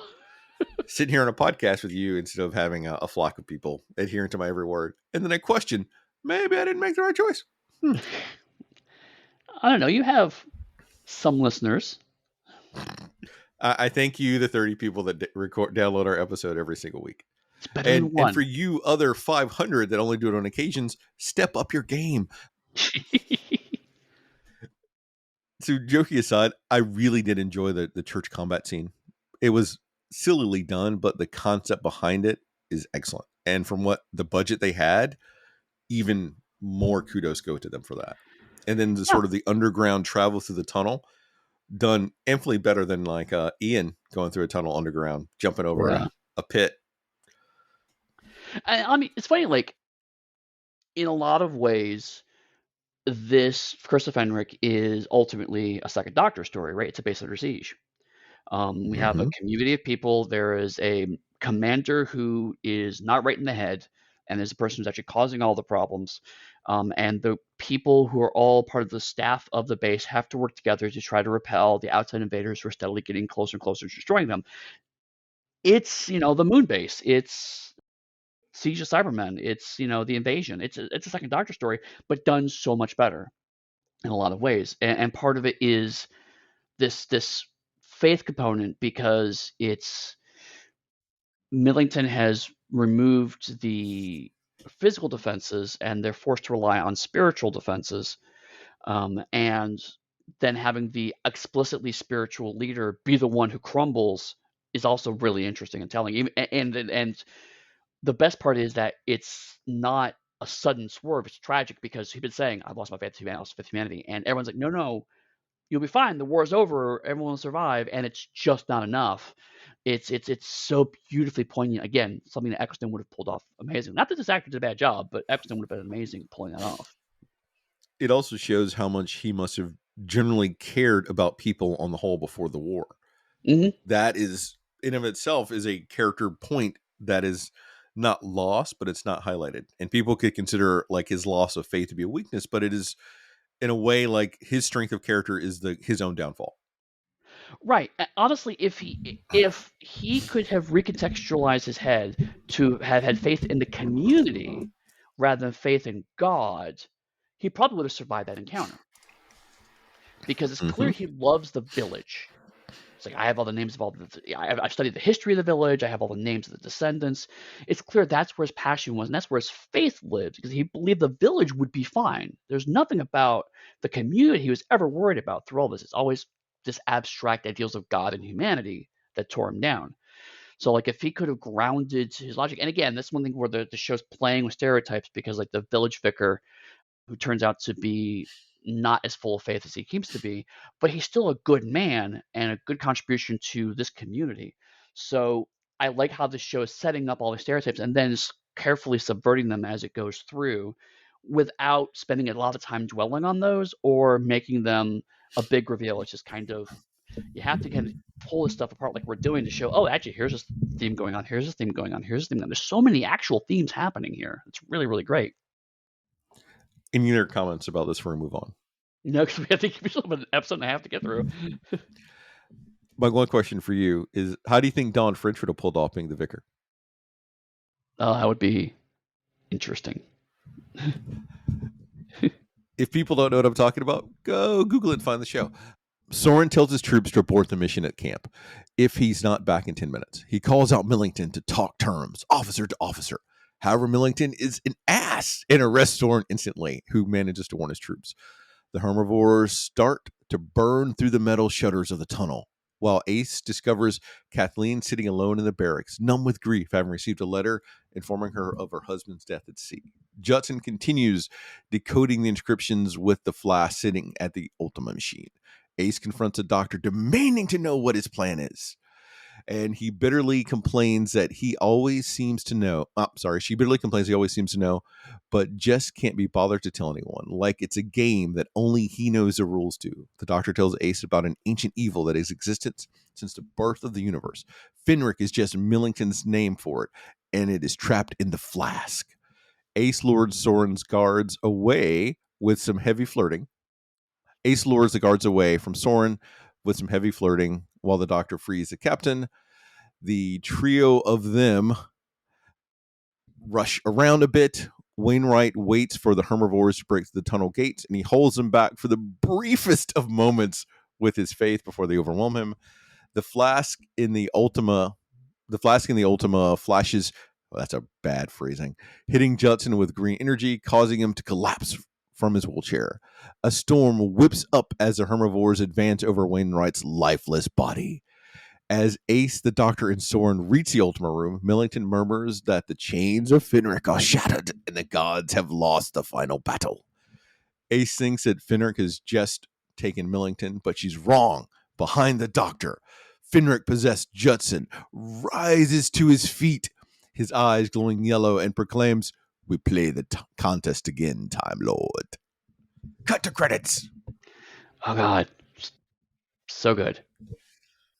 I love the fake out of it's not Millington that gets possessed, but Judson, because like the whole episode is building towards that moment, and it's one of those, especially watching it again, like how good the show sets up that Judson was always going to be the one possessed. Yeah. Because Millington may have been the one who was the brains behind this operation, but Judson was the one doing the actual connection with the material. He was the one who actually had an obsession with power. He constantly talked about how he was trapped by his wheelchair, which is a very real feeling for disabled people. And so it's a very understandable resonance. But once, as we learn more about Fenric, it's like, of course they're going to take Judson because he's the one who desperately needs power. Milton just wants it again in an abstract way. Of course, I want to be and have power. I think it'd be great. Judson's like, no, I need it. He needs it on a deep seated level that's very clear from the beginning. So it's one of those great fake outs that when it happens, you're like, holy shit, I didn't see that coming. But then it's like, no, I should have seen it coming. And that's the best way, the best kind of fake outs. Absolutely agree. I don't have anything to add to that because it was beautifully done. Any comments? Because otherwise, I'm just going to jump to 4 because it's built up to us moving on. There's a lot that happened, but like we're about to. So again, to continue the metaphor, this is, for me, has always been an episode, a story about Ace's sexuality in a way that they are desperately trying to get across in 80s children's television. And so her doctor's like, we need to strike the guard. And Ace's like, I got it. And she goes off. And for the first time, she doesn't hit someone with a baseball bat. She doesn't blow them up. She seduces them in the most Anakin Skywalker way ever. It's like, I feel the wind blowing. How does that feel? And the soldier's like, yeah, whatever you said, pretty lady. You're crazy, but you're pretty. And she straight up uses her sexuality to manipulate someone in a way that she has never done before and arguably since. And again, like if you're just watching this in isolation, it's so weird, right? If you're just watching just Curse of Fenric, it's so weird. But if you've been watching through season 25, season 26, this is the natural outcome of like, you don't always have to hit things and blow them up. Anger is not the only solution to a problem. Ace is finally coming to terms with that. She realizes there are other. She's trying to be like the doctor. She's trying to manipulate people into doing what she wants. And it's a clumsy attempt, but it's a sincere attempt of like, what if I just talk them into doing the thing I want? And she's doing it in a way that only she as a young woman can do in this moment. So it's actually quite an empowering moment for Ace to do this. And of course, it's clumsy because she's a teenager. It's the first time she's really tried this. And again, arguably because she's much better with women. But even with that off the table, this still reads well. And again, like this is after Ghostlight, where it was another show about her coming to terms with her identity as a woman, although in a very different way. So it still resonates in this order, although again, you could do it in reverse order of like her trying it out here and then wanting to explore that more fully in Ghostlight. It plays either way, honestly. But it shows that this is a show that's trying to illustrate that the companion is actually the character we want to follow. The doctor is just a vehicle for that to happen. And that was the full intent of Cartmel and everyone else. That's how they had the mystery back to the doctor, and they would then focus on the companion stories, which works great. I Yeah, think some of the newer Who may have overdone it a little bit, agree. and then they tried to do a full retcon of it, which then they overstepped doing that too. So it's a tricky balance, and to see that they pulled it off in the '80s is phenomenal. Right. Especially considering in this part, Ace calls out, hey, you always have these manipulative plans. And she's absolutely right. If a doctor had told her the plan, things would not be going this badly wrong. So again, it's interesting that the companion not only is the viewpoint vehicle of let's understand the doctor's mysterious actions, but also she's objectively correct in the fact that the Mhm. doctor was wrong to not tell her what was going on. Any final thoughts on episode 3, part 3? Just for simplicity's sake, I'm just going to say Fenric, unless he switches bodies, and I may change it. Fenric recaps that the Doctor trapped him in the Shadow Dimension since the 3rd century, but now his plans can continue. He teleports away as British soldiers rush in. Millington orders the Doctor, Ace, and Soren be shot for treason. Before the firing squad can carry out the orders, Soren's troops attack and the trio escape. Fenric orders the herbivores to fetch him the Ancient One, a hideously mutated herbivore. The Ancient One is from Earth's far future, a time where that it is the last thing alive, the ultimate destiny that evolution and pollution have stamped shaped for mankind. The Doctor and Ace barely avoid death traps in Millington's office trying to claim a chessboard. Meanwhile, Millington meets Fenric in the toxic chamber, where Fenric reminisces about the Doctor beating him, carving chess pieces out of the bones from the desert sands. Fenric could not solve the puzzle and was banished. So now he seeks revenge. The Doctor explains to Ace why the names are important. They tell of where the curse has passed to family names like Judson, Millington, Wainwright, Dudman. Ace remembers that Kathleen has a chess set that has escaped Millington's destruction, and the duo go to retrieve it. The British soldiers use toxic grenades against the Soviets, but the herbivores start killing the British soldiers. The WRNs become herbivores and turn on the soldiers who come to rescue them. Fenric orders the herbivores to kill Nurse Crane in return for the humiliation she forced on Judson over the years. When Bates, I think they were playing a riff for Gates, by the way, the Yeah, guard commander goes to warn Millington of the massacre. He overhears Fenric tell Millington that he will use the toxin stores to poison the world forever. Bates sneaks out and joins forces with the Doctor and Soren to fight the real enemy. Soren praises Ace for her bravery and gives her his Soviet Army badge in the most cringeworthy scene I've seen in days. yeah, Ace and the Doctor reach the barracks and take Kathleen's chessboard, but Ace stays to look after Kathleen and Audrey. The herbivores crash in through the window. They barely escape through another one. Ace bundles Catherine and Audrey into a Jeep, telling them to go to London, where Ace's Nan will look after them. Kathleen gives Ace a picture of Audrey because everyone carries like a Hollywood photo shot of their baby in World War II. Ace kisses the baby goodbye, saying she will always love her, and they drive off. Fenric tells the Ancient One to take the poison to the ocean and kill the other herbivores. He concentrates, and the herbivores collapse, crumbling to dust. And so do the vampires. I think I use vampires there. Jean and Phyllis in front of the horrified Ace. The Doctor sets up the chess puzzle in the toxic stores and challenges Fenric to solve it. Millington is about to shoot Bates, but Soren's last soldier kills Millington instead. And I'm stopping there because that was a lot. yeah. I Um, went through more of it because we're in a time crunch now. right. I both have a lot to say and not much to say. Yeah.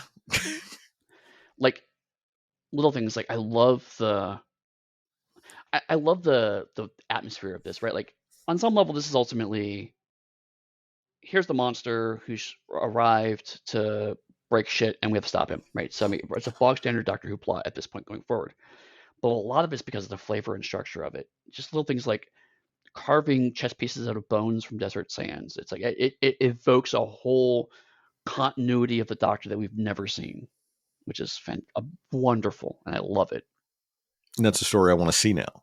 Yeah, right, totally.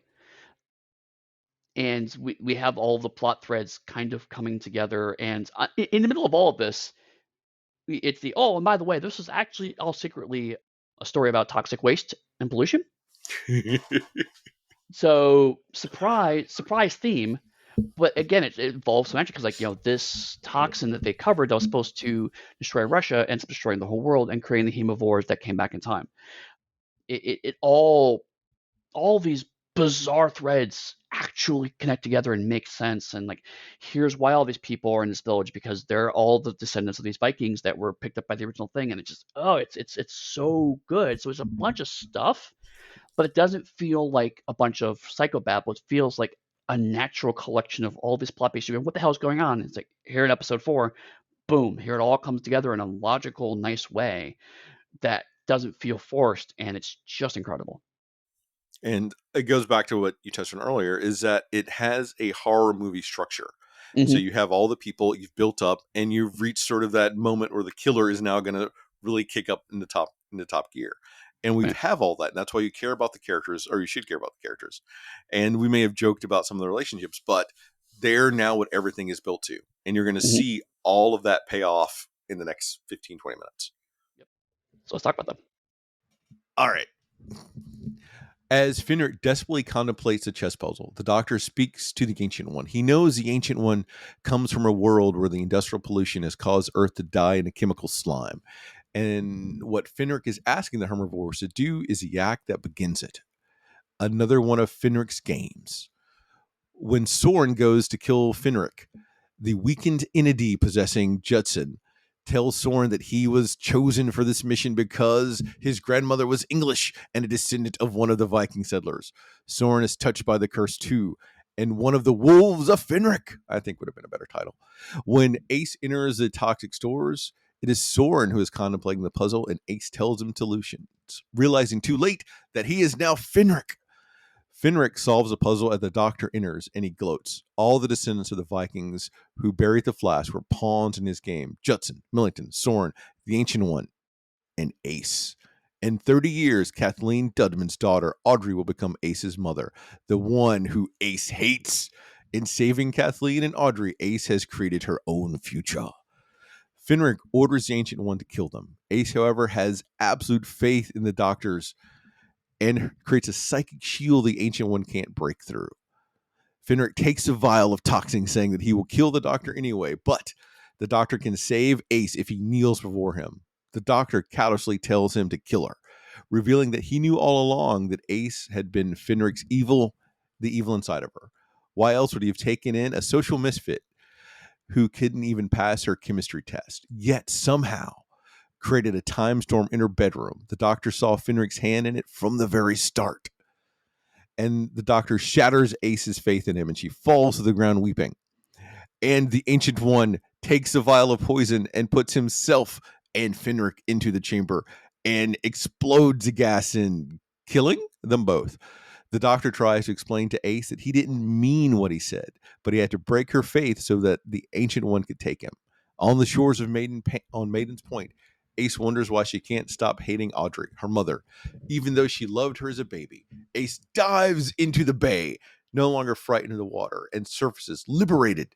In doing so, it's implied that she's overcome her psychological troubles and hatred of her mother to face a brighter future with the Doctor as the duo walk back to the TARDIS and make a quip about the danger sign.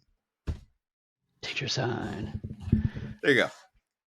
So there's a delightful triple game happening here. I want to wait till the end to talk about it.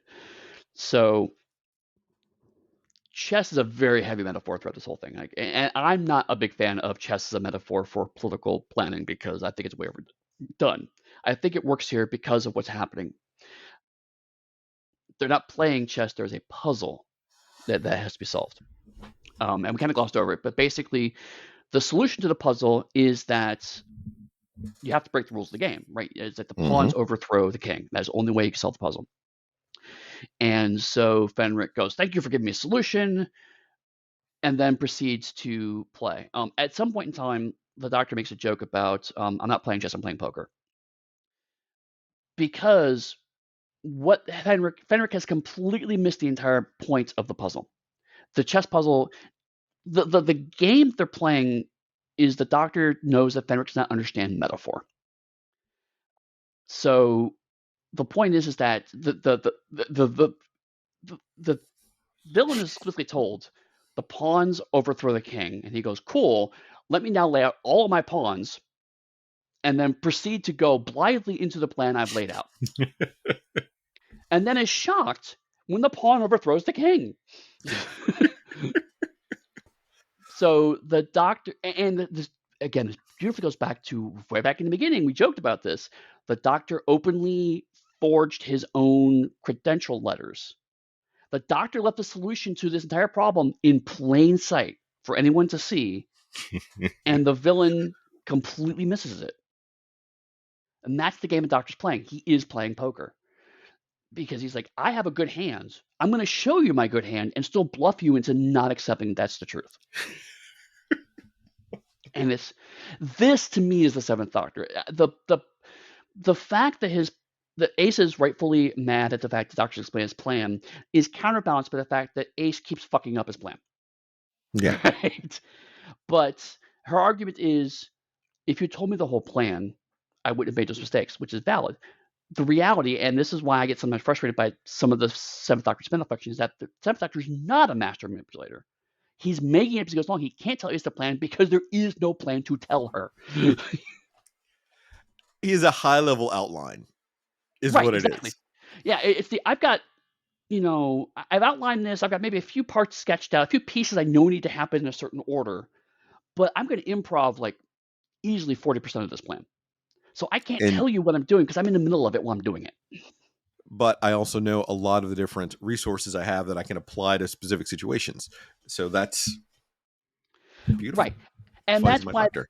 the conversation between Ace and Doctor is so fascinating, is because it could have very easily been, I can't explain to you my plan because you're a dumb girl, right? I mean, and to be fair, the Third Doctor had some versions of that conversation in his run. Instead, what has happened here is that Ace and the Doctor are both talking around the elephant of the fact is that the Doctor is trying to say, I can't tell you my plan because I don't always know how it's going to plan out, and I've got to sometimes improv to move things along. And Ace is saying, if I had more of the context you're working from, I could improv with you. And she's proves through Curse of Fenric that she can do the Doctor's job. She's not just a blunt instrument of a baseball bat and Venture 9.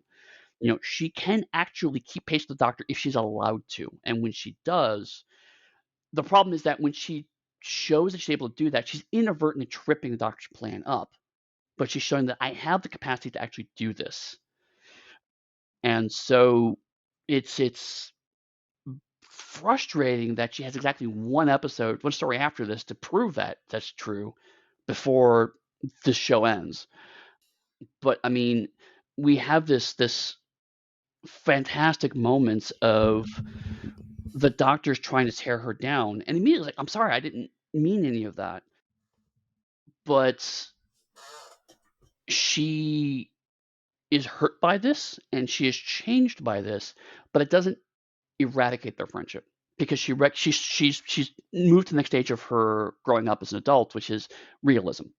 Her idealism is now tempered by realism because before she had blind idealism. That's why the faith worked. Now she doesn't have that anymore, so she doesn't have that blind faith in doctrine anymore, but she has a much more tempered, realistic faith of, I know the ultimate would be in the end. I recognize sometimes we're not going to agree. Very well stated. Also, her diving into the water after Soren flirts with her is because it's about sex.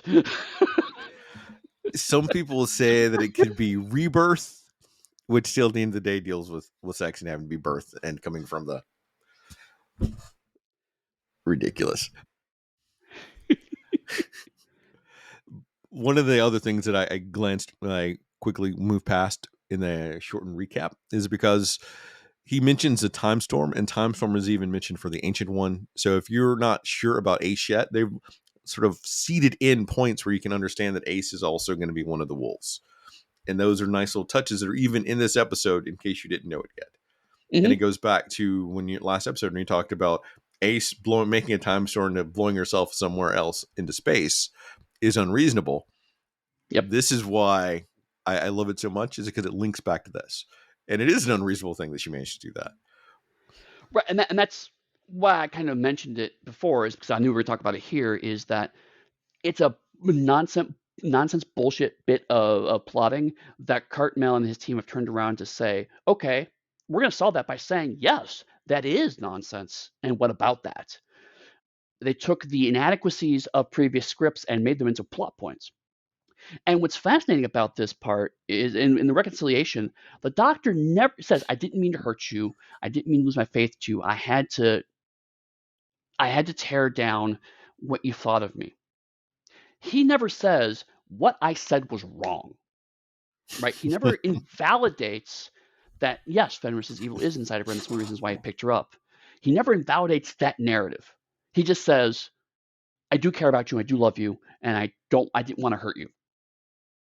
So both of these things can be true, which is that yes, she is one of the wolves of Fenric, but yes, the Doctor does care about her deeply and wants her to be more than that, which is this huge thing that just falls away because Doctor Who has never done this kind of long-term narrative building before. And this point, though, when he breaks her down here, is something that is never lost. It comes up in the Wilderness Years and all like the new adventure books that they're in together. She never has the amount of faith in the Doctor again as she did before this point, ever. Like she may care about him and view him more as it goes on more as a friend than a mentor father figure. Mm-hmm. And it is constantly reinforced. If you go and read the new adventure novels that we may or may not talk about, their relationship becomes incredibly antagonistic Yep. shortly after this. And in the Power of the Doctor, which we can see on screen, there's sort of an acknowledgement of some of this. Right. But I mean, and again, like we were talking before about how, as a result of being this long-running program, you have these great middle-aged women who are fantastic. The little bit she has in the Power of the Doctor, it's like, of course she's a huge badass wearing a suit that's managing a group of people who are helping, just basically just this fierce social justice warrior, for lack of a better term, because she has found a way to channel the wolf in her into positive change. And that's kind of where her story arc is always going, was like she has this powerful force inside of her. It doesn't have to be shaped in one particular area. But what's brilliant about this is that a lot of fans have read this era. I think we're moving to wrap up now, but a lot of fans have read this era and this episode as the Doctor has this massive master plan for Ace, and it's all of these things are part of his elaborate plan to Ace for. I don't buy that. I've always interpreted the Seventh Doctor as not getting humans very well.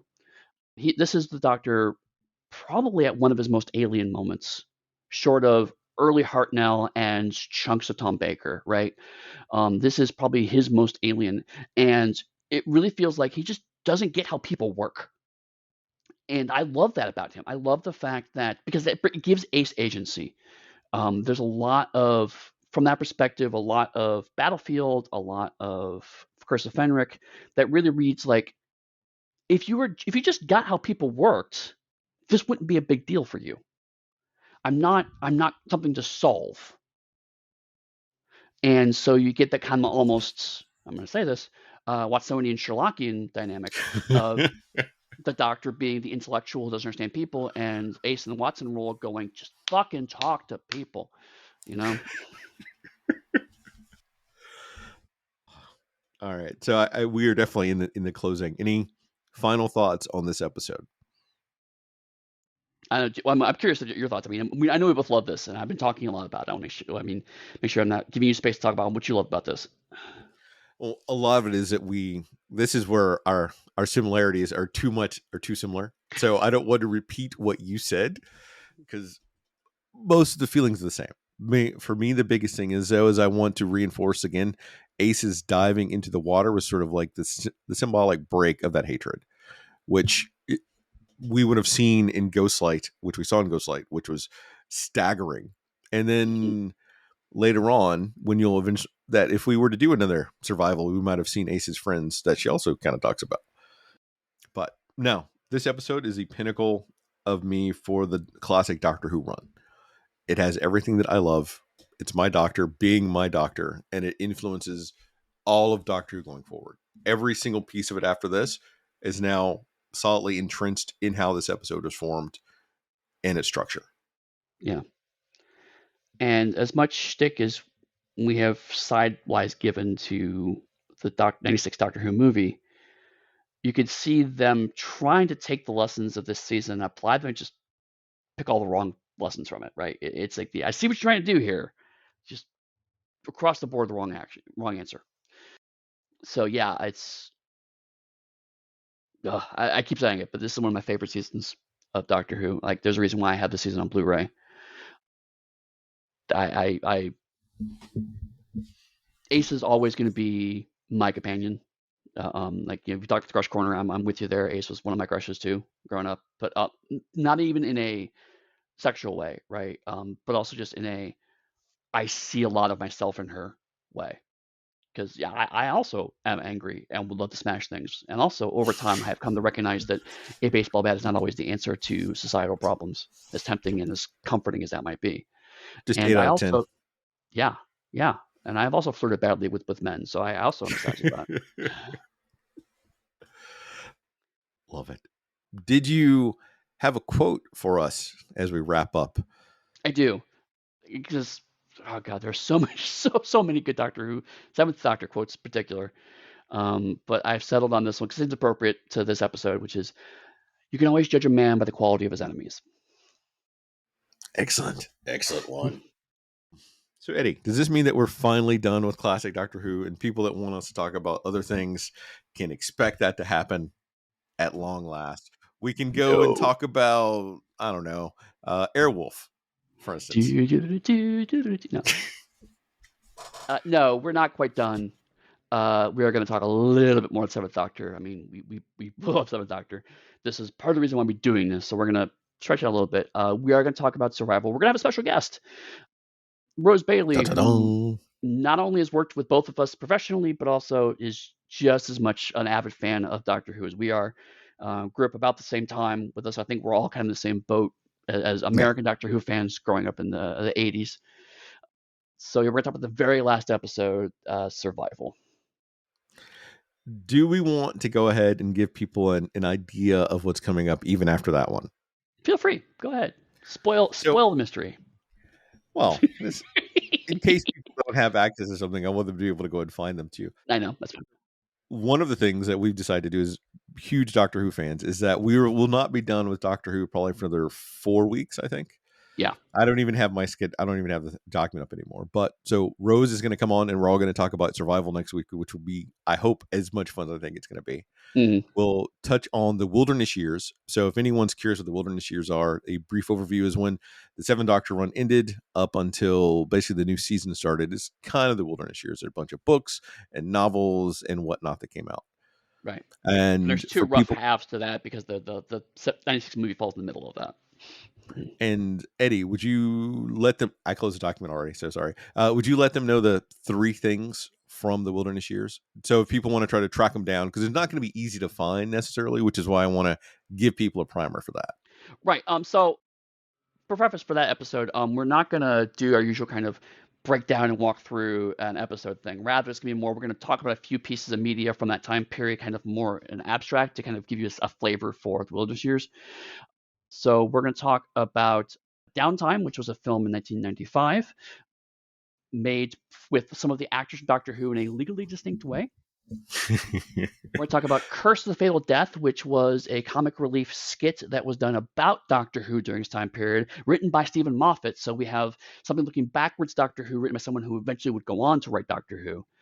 And then Doctor Who Love and War, which is one of the tie-in novels from this era, one of the high points of this era, and also features Bernie Summerfield, who is one of the long-standing outgrowths of this era that has moved on to have her own massive franchise.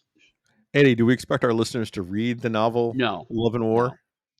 I mean, you can find Downtime and Curse and Fatal Death online. There is an audio adaptation of Love and War. But again, unlike previous episodes, this is more just we're taking these 3 pieces of media as a way to talk about the 3 different rough threads of what was happening to Doctor Who during this time period where there was no Doctor Who on the air. And if I have time, I may read the book. But as we know, I'm the guy that was watching the episode last night. We'll see. Right. Afterwards, we're also going to do 2 Big Finish audios. Yes. And then we'll eventually transition out of Doctor Who. It'll be sad, but I think we'll eventually get out of Doctor Who. Right, because again, like during that those will kind of cover the later Wilderness Years, when Big Finish thought they were more or less doing well. That's the thing is that Big Finish slash Virgin Books slash BBC Books all thought they were doing kind of official continuation of Doctor Who, and so the Big Finish is the easiest way to get access to because you can find those on Spotify. And Yeah. if you want to start planning now, that'll be Chimes of Midnight and Neverland. Again, I believe they're all on Spotify, so that's when we'll be doing our usual. Let's talk through and break it down. But up to that, things are a lot muddier. So we're Yeah. just going to kind of talk about the general media, what was happening around the Wilderness Years. And I wanted to try to provide context for everyone now instead of at the end of the episode of the Rose next time being, hey, Rose, hold on 1 minute while we give our like 5 minute explanation of what we're about to do going forward. Right. Seems to Yeah. be not a good come into our virtual house now. Let us make you sit and wait moment. That's fair. That's fair. And we have more plans after all that too. So. We're not going to talk about those though. That's where we get Oh. back into no spoilers. Right. But I'm very excited. So thank you everyone for coming with us. And I know the last bit of Doctor Who is a little bit longer since we've gotten into our mini break run, but we feel the changes in media and format make it still feel fresh for us. And we also love McCoy, so it didn't really count as anything. Yeah, McCoy. I mean, it's very relevant, and also, frankly, I love the Eighth Doctor Big Finish stuff, so that's not going to be a chore either. Yeah.